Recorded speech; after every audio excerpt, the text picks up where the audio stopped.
Today, I'll be taking a look at the top 5 worst removal spells in the game. And just so it's clear, I'll just be looking at single target removal today. I'll be saving board clears for a future video. The different classes have strengths and weaknesses, and some are better at removal than others, although the line between them has definitely been blurring over time, but I tried to avoid picking multiple cards for the same classes. First up, at number 5, we have Crushing Walls. It is a 7-mana hunter spell that says destroy your opponent's left and rightmost minions. And I will say right off the bat, I just talked about doing single target removal, and yes, this does remove 2 minions, but I would say this is closer to single target removal than it is, say, a board wipe.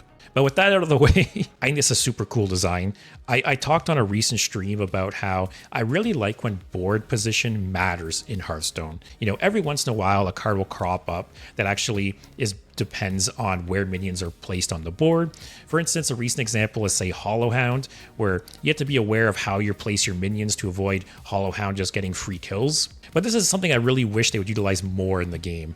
I think they worry that it might be too complicated for the average player. You know, they don't want everyone to have to worry about where they're placing their minions all the time, which I understand on one hand, but nonetheless, regardless of how good or bad this card is, I think the design is super neat, and it's something I wish they would explore more.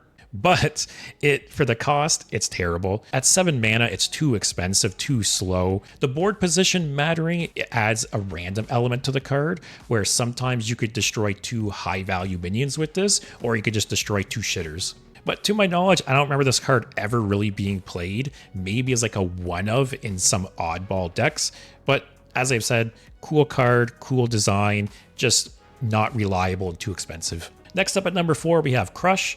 It is a 7-mana warrior spell that says destroy a minion.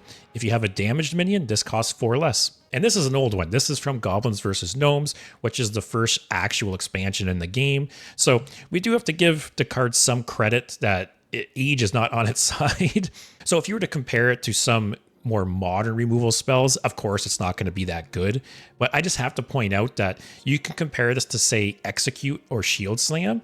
Both of those cards existed before Crush. So this card was just so slow, even discounted, right? At 3 mana, destroy a minion.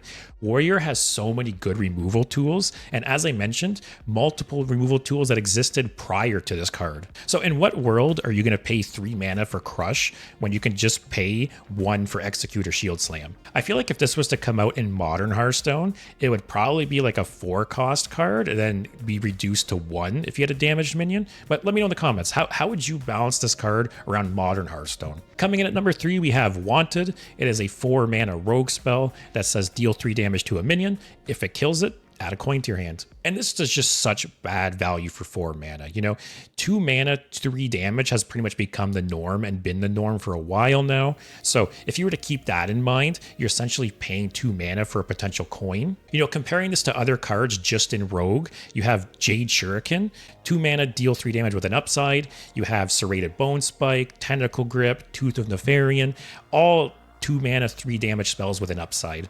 So granted, this card is a little older. I feel like I could see it at 3 mana, but 4 is just too much. And if it was printed nowadays, I think 100% it would be 2 mana. But let me know what you guys think. Do you think that's a fair balance change? Next up at number 2, we have Forbidden Flame.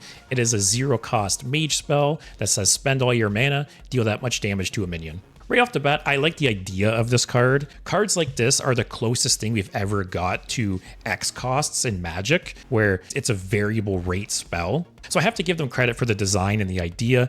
The unfortunate thing is, it's just bad value for the cost. You know, pretty much at every mana cost, it's not great. 1 mana, 1 damage, bad. 2 mana, 2 damage, 3 mana, 3 damage, etc. And the extra downside is that you have to end your turn with this card. So it's not like you can pay 3 to deal 3 and then follow it up with something. This has to be the last card you play that turn. So, you know, when death rattles and other effects come into play, the order of these cards really matters. The Forbidden cards was a cycle that they made, and some of them saw more play than others, but I would say generally they weren't very good. But I think this is by far the worst of the bunch. Especially Mage has access to so many damaging spells, right?